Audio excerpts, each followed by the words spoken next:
ఆ పోస్టర్‌లో ఎన్టీఆర్ కంటే కత్తే పొడుగ్గా ఉందని, అలాగే మెగా ఫ్యాన్సే కావాలని 'దేవర' సినిమాని, ఆ సినిమాకి సంబంధించిన ఎన్టీఆర్‌ని, ఇంకా డైరెక్టర్‌ని, ఇలా మ్యూజిక్ డైరెక్టర్‌ని వీళ్ళందరినీ ట్రోల్ చేస్తున్నారని చెప్పేసి చాలామంది సోషల్ మీడియాలో వార్‌ని క్రియేట్ చేస్తున్నారు. నిజానికి ఎన్టీఆర్ అలాగే రామ్ చరణ్ వీళ్ళిద్దరూ ఎంత క్లోజ్ ఫ్రెండ్సో మనందరికీ తెలుసు. ఆ 'త్రిబుల్ ఆర్' టైంలో చూసాం. ఒకళ్ళ బర్త్‌డేలు ఒకళ్ళు సెలబ్రేట్ చేసుకొని సరదాగా ఉంటారు. ఒకళ్ళ ఫ్యామిలీలో ఒకళ్ళ మెంబర్‌లాగా. సో, అలాంటప్పుడు వాళ్ళిద్దరి మధ్య ఏ గొడవ లేనప్పుడు ఎందుకు ట్రోల్స్ చేయాల్సి ఉంటుంది మెగా ఫ్యాన్స్?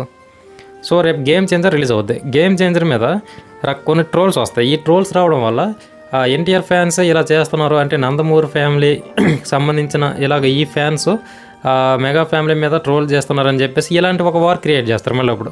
నిజానికి ఇక్కడ ఈ ఫ్యాన్స్కి వార్ అనేది పెద్దగా లేదు నాకు తెలిసినంత వరకు. ఇప్పుడు చిన్న ట్రిక్ కొంతమంది ప్లే చేస్తున్నారు. రాత్రికి రాత్రి ఫేమస్ అయిపోవాలి. ఇలా అవ్వాలంటే ఏం చేయాలి? ఎవరైతే మంచిగా ఉంటారో, ఎవరైతే ఇప్పుడు ఫామ్లో ఉంటారో వాళ్ళని చెడుగా మాట్లాడితే వాళ్ళ గురించి ఫేమస్ అయిపోవచ్చు. సో, నిజం చెప్పాలంటే ఇదే జరుగుతుంది. ప్రభాస్ 'కల్కి' సినిమా మనకి చూసాం కదా, ప్రభాస్ గారిదే. సో, ప్రభాస్ అన్న అందులో తను ఒక కామెడీ రోల్ లాగా చేశారు, యాక్షన్ రోల్ లాగా చేశారు. తను ఎంత ఇవ్వాలో అంత ఇచ్చారు.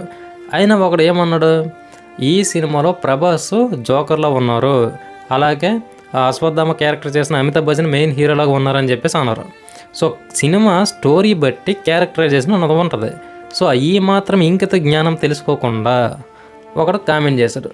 వాడికి సినిమా గురించి మరి ఎంత నాలెడ్జ్ ఉందో తెలియదు. సో, ఇలా కామెంట్ చేయడం వల్ల వాడు అప్పటికప్పుడు ఫేమస్ అయిపోయాడు. సో, ఎందుకు ఫేమస్ అయ్యాడు? వాడు తెలివైనోడా లేకపోతే గ్రేటెస్ట్ యాక్టరా?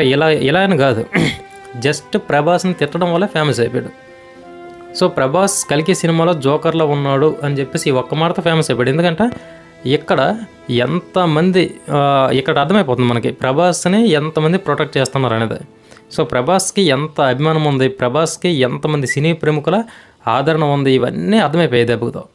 సో, ఆ ఒక్కడు ఎవడైతే అన్నాడో వాడిని విపరీతంగా ట్రోల్ చేశారు.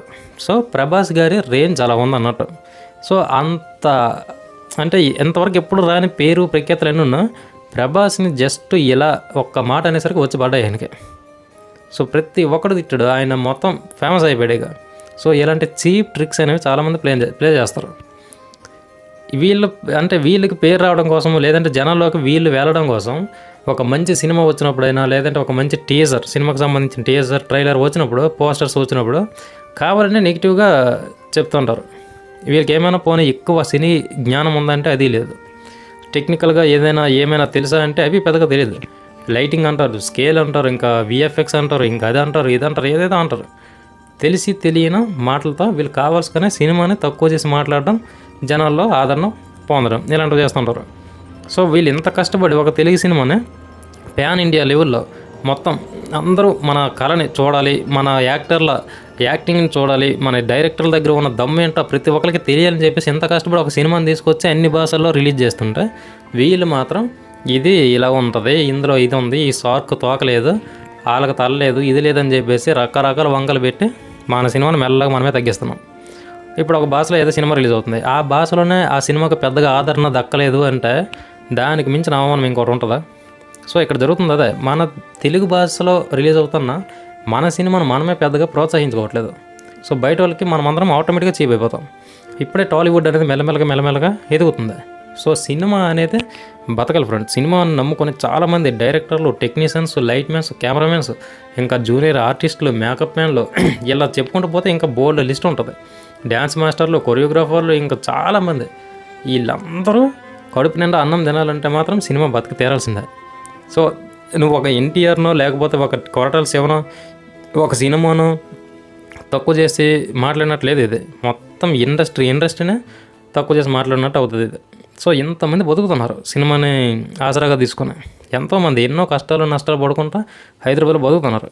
సో, మరి ఎంతమంది ఒక ప్రోడక్ట్ని తయారు చేసినప్పుడు మన బాధ్యత ఏంటి? సినిమా నువ్వు చూడు, సినిమా చూసిన తర్వాత నీకు నచ్చలేదు అనుకో, నీ ఒపీనియన్ నువ్వు చెప్పు, సినిమా నాకు నచ్చలేదు, ఇక్కడ ఇది బాగోలేదు అని. కానీ అలా చేయకుండా మనం ఏం చేస్తున్నాం, ఒక చిన్న టీజర్తోనో ట్రైలర్తోనో సినిమా అట్టర్ ఫ్లాప్ అని, ఇది బాగోలేదని, అది బాగోలేదని నచ్చినట్టు మాట్లాడతారు ఒక్కొక్కరు. సో, ఎన్టీఆర్ గారు కత్తి అంత పొడుగు లేరని చెప్పేసి కొంతమంది కామెంట్ చేశారు, దాని మీద కొంతమంది వీడియోలు కూడా చేశారు. నిజం చెప్పాలంటే ఆయన మాట్లాడగలిగే భాషలో అసలు ఎంత కూడా తడబడకుండా ఇచ్చి పడేసేలా మాట్లాడతారు. అంత క్వాలిటీతో, అంత క్లియర్గా, అంత డేరింగ్గా మనం మాట్లాడగలమా? లేదు. సో ఆయన దగ్గర ఆ టాలెంట్ ఉంది. ఆయన చిన్న కిడ్ లాగా బిహేవ్ చేస్తూ ఉంటాడు. అంటే చిన్న పిల్లోడు మనస్తత్వం. సో ఇలా బిహేవ్ చేస్తూ ఉంటాడు ఆయన ఎప్పుడున్నా. అలాగే ఆయన ఎలాంటి డాన్సరు, ఎన్ని సినిమాలు చూస్తుంటాం, ఇది కనిపించలేదా? సో ఆయన హైట్ ఒక్కటే కనిపిస్తుంది మీకు. ఆయన ఎంత మంచి డాన్సరు, ఎన్ని భాషలు అవలేలుగా మాట్లాడతారు. యాక్షన్ అయినా, కామెడీ అయినా ఎలా అసలు ప్రజలను ఆకట్టుకుంటారు. సినిమా అటర్ ఫ్లాప్ అయినా ఎన్టీఆర్ గారు ఫ్లాప్ అవ్వరు అసలు. ఆయనకి ఇచ్చిన ఏదైతే రోల్ ఉందో దానికి 100%కి 150% న్యాయం చేసే వెళ్తారు ఆయన. సో అలాంటి యాక్టర్ని పట్టుకుని హైట్ తక్కువ ఉంది, కలర్ తక్కువ ఉంది, అది తక్కువ ఉంది, ఇది తక్కువ ఉంది, ఇలా సిల్లి వీటితో చెప్తే ఇంకా మీకు బ్రెయిన్ ఉన్నట్ట లేనట్ట మీకు తెలియాలి. ఓకేనా? సో ఇలా ఒక సినిమాను మనం తక్కువ చేసి మాట్లాడినంత మాత్రాన సినిమా ఆడకుండా పోదు. 10 మంది సినిమా బాగోలేదు అంటే మాత్రం సినిమా ఏటో పోదు. ఎందుకంటే ఇది ఓన్లీ తెలుగు సినిమా అయితే ఇప్పుడు కాదు, ఇది మొత్తం అన్ని భాషల్లో కొన్ని దేశాలు కూడా రిలీజ్ అవుతుంది. కాబట్టి మనం ఇక్కడ ఎంత అనుకున్నా సినిమా ఆడుతుంది, నచ్చే వరకు నచ్చుతుంది, నచ్చని వరకు నచ్చదు. సో సినిమా చూసిన తర్వాత మీ ఒపీనియన్ చెప్తే అది ఓకే, కానీ సినిమా రిలీజ్ అవ్వకముందే విపరీతంగా బ్యాడ్ పబ్లిసిటీ, అందులోన మన తెలుగు సినిమాను మనమే ఎక్కువగా బ్యాడ్ పబ్లిసిటీ చేసుకోవడం అనేది అస్సలు బాగాలేదు. ఓకే, ఇప్పుడిప్పుడే టాలీవుడ్ మొత్తం ఎదుగుతుంది, ప్రపంచం మొత్తం మన వైపు చూస్తుంది.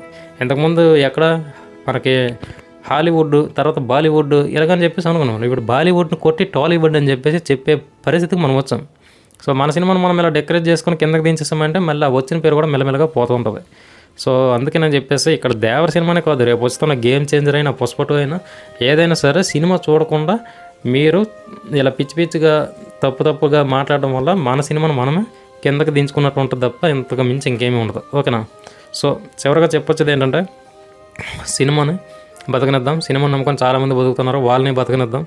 ఓకేనా? మనం పెట్టే టికెట్ ఒక 100 రూపాయలు, 200, 300 నువ్వు టికెట్ పెడతావు. సినిమా బాగాలేదనుకో, అప్పుడు వచ్చి నీ ఒపీనియన్ చెప్పు. అంతేగాని ఇష్టానుసారంగా ఎవరు తప్పుగా ఏది మాట్లాడద్దు. వాళ్ళ కష్టానికి మనం విలువ ఇవ్వకపోతే ఇంకా వేస్ట్ కదా. సో ఇది ఈ వీడియో మీకు నచ్చింది అనుకుంటున్నా. ఖచ్చితంగా ఒక లైక్ కొట్టండి. అలాగే మన ఛానల్ సబ్స్క్రైబ్ చేసుకోండి. ఇంకా మంచి వీడియోస్ మళ్ళీ మీ ముందుకు తీసుకొస్తాను. అందరూ ఆనందంగా ఉండండి. Thank you for watching. Have a great day. Thank you.